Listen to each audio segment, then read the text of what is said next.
So hello everyone, आज हम discuss करने वाले हैं सेक्शन 23 के बारे में। और सेक्शन 23 जीएसटी में क्या रोल प्ले करता है, सारी की सारी जो डाउट्स हैं आपके क्लियर होने वाले हैं। और आपको अगर सीए कंप्लीट करनी है तो आपका सीए इंटर में जो पेपर 4 है इनकम टैक्स का, उसमें पार्ट बी का जो चैप्टर नंबर 7 है रजिस्ट्रेशन का, वो आपको सेक्शन 23 के बारे में ये बताएगा सर जी कि भाई आपको रजिस्ट्रेशन के लिए आप लाइबल हो कि नहीं हो। Person liable for registration under section 23, क्या आपको रजिस्ट्रेशन लेना है या नहीं लेना है।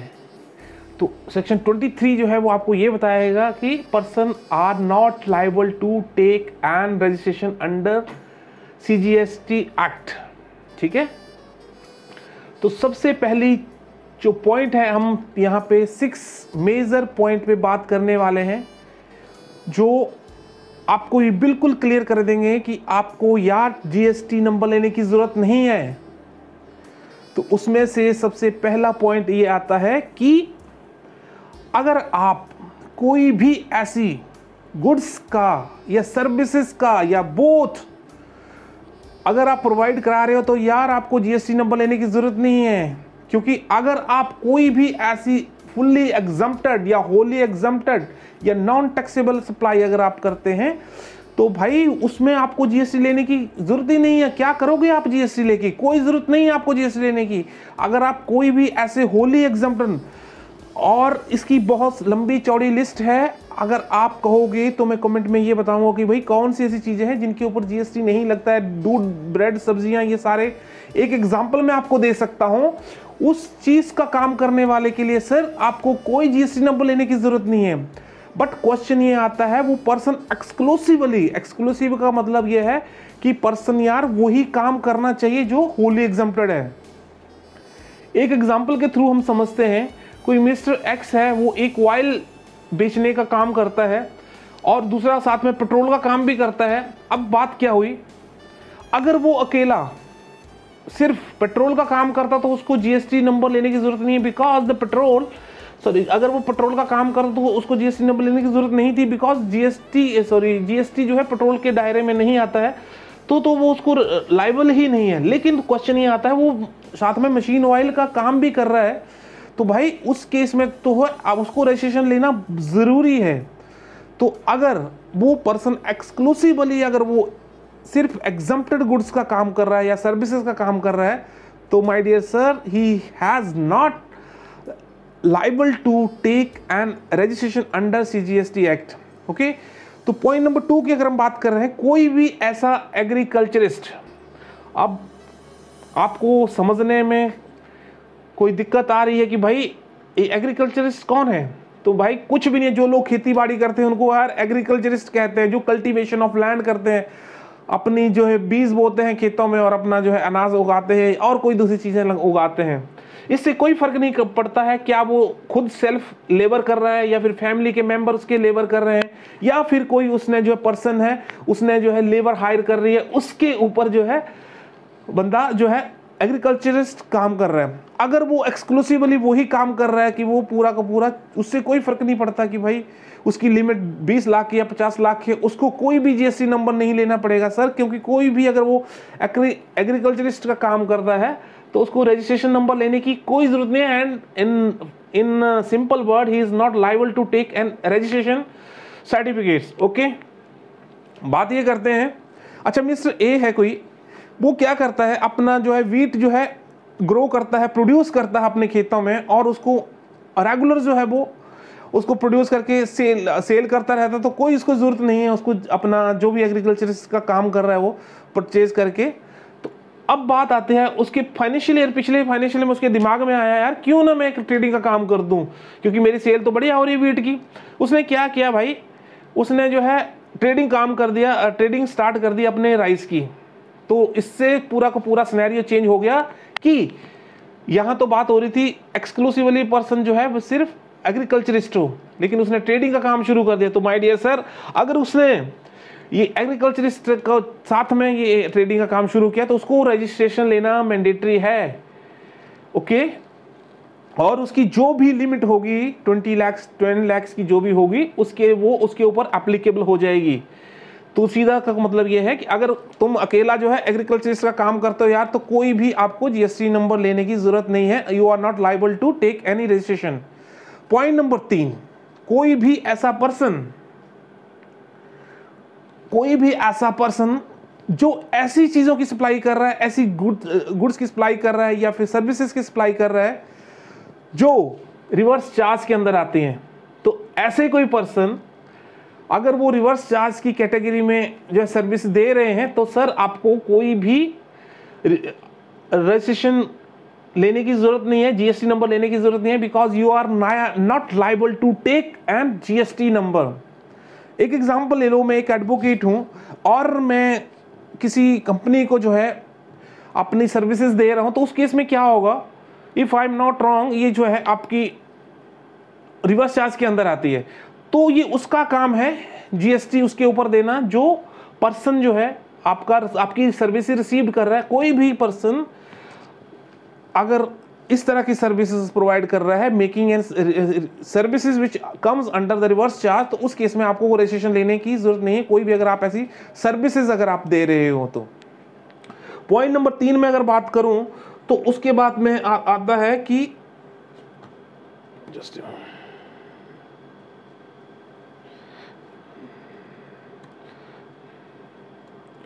Person making interstate supply of taxable service,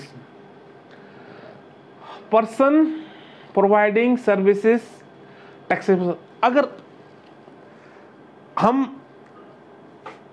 GST के रूल पे जाते हैं तो कोई भी अगर आप सेल करना चाहते हैं इंटरस्टेट में, मतलब अपनी स्टेट से बाहर सेल करना चाहते हैं, तो आपको कंपल्सरी रजिस्ट्रेशन लेना होता है। आपको कोई भी जो लिमिट होती है 10 लाख 20 लाख 40 लाख वो सारी की सारी रिमूव कर दी जाती है। लेकिन अगर आपको कोई सेल करनी है तो definitely you have to take your registration, compulsory registration हम इसको बोलते हैं। लेकिन सर अगर आप सर्विसेज दे रहे हैं जीएसटी के अंदर, सर्विसेज कोई भी हो सकती हैं, चाहे वो आपकी प्रोफेशनल हो सकती है या टेक्निकल सर्विसेज हो सकती हैं, अगर आप इस तरह की कोई सर्विसेज दे रहे हैं तो उस केस में आप इंटरस्टेट भी करोगे, मतलब एक स्टेट से दूसरे स्टेट में करोगे, तो आपको 20 लाख तक कोई भी सर्विस टैक्स लेने की जरूरत नहीं है, मतलब सॉरी सर, आपको जीएसटी नंबर लेने की जरूरत नहीं है, because you are not liable to take and GST number और GST for the services you are providing up to 20 lakhs का। तो you are not liable to take any registration. अगर आपकी सर्विसेज जो है इंटरस्टेट में भी अगर वो 20 लाख से नीचे है तो कोई बात नहीं, आप रहने दीजिए, जीएसटी नंबर लेने की जरूरत ही नहीं है। पॉइंट नंबर 4 कहता है इंटरस्टेट सप्लाई ऑफ सर्विसेज। कोई भी अगर, जैसे मैंने आपको बताया कि भाई अगर आप कोई भी गुड सेल करना चाहते हो दूसरी स्टेट में, तो उसके लिए आपको पता है कि रजिस्ट्रेशन मैंडेटरी है, अगर अदरवाइज नहीं कर पाओगे। आप सेम स्टेट में है तो आपकी लिमिट काउंट कर ली जाती है, लेकिन अगर आप बाहर दूसरी स्टेट में अगर आप माल सेल करना चाहोगे तो आपको कंपलसरी हो जाता है जीएसटी नंबर लेना। लेकिन इसकी एक एक्सेप्शन ये है कि अगर आप हैंडीक्राफ्ट की आइटम जो है इंटरस्टेट में सेल करना चाहते हो तो उसकी लिमिट वही है सेक्शन 22 में है, जो है 20 लाख की। तो उस केस में हैंडीक्राफ्ट की आइटम में जो है आप 20 लाख तक कोई भी अगर आप सेल करना चाहते हैं तो 20 लाख तक की सेल पे आपको कोई जीएसटी नंबर नहीं लेना है। I hope the point is getting clear you. और आपको कोई भी अगर डाउट आता है तो प्लीज़ कमेंट सेक्शन में ज़रूर देना, और मुझे अच्छा लगेगा कि मैं आपके सवालों के जवाब जो है दे पाऊँ, क्योंकि अगर आपका कोई भी कॉन्सेप्ट क्लियर नहीं होता है तो आप सर एग्ज़ाम नहीं क्लियर कर पाएंगे, आप कोई भी जो इलस्ट्रेशन है उसको सॉल्व नहीं कर पाएंगे, कोई भी थ्योरेटिकल या एमसीक्यू का आंसर नहीं दे पाएंगे, क्योंकि सीए का जो एक क्वेश्चंस होते हैं या पेपर होता है वो आपको इस तरह से ट्विस्टेड होता है। आपको इस तरह स्टडी करनी है सर कि किसी भी तरह से एंगल से पूछा जा सकता है क्वेश्चन, तो आपको उसका रिप्लाई हर एंगल से पता होना चाहिए। पर छोटा सा ट्विस्ट होता है, वो ही आपको सारे के सारे क्वेश्चंस को आपको गलत कर देता है।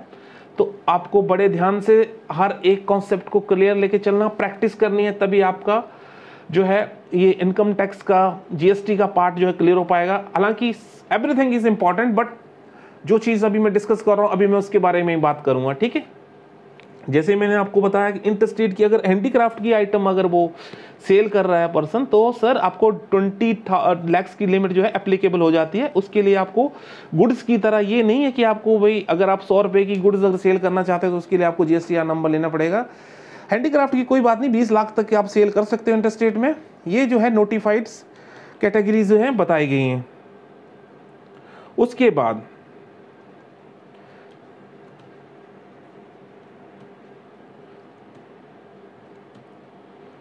ऐसी कोई नोटिफाइड जो भी टैक्सेबल पर्सन होते हैं, आई मीन सीटीपी होते हैं, कैजुअल टैक्सेबल पर्सन। मैं बताता हूं कि वे कैजुअल टैक्सेबल पर्सन क्या होते हैं कि अगर कोई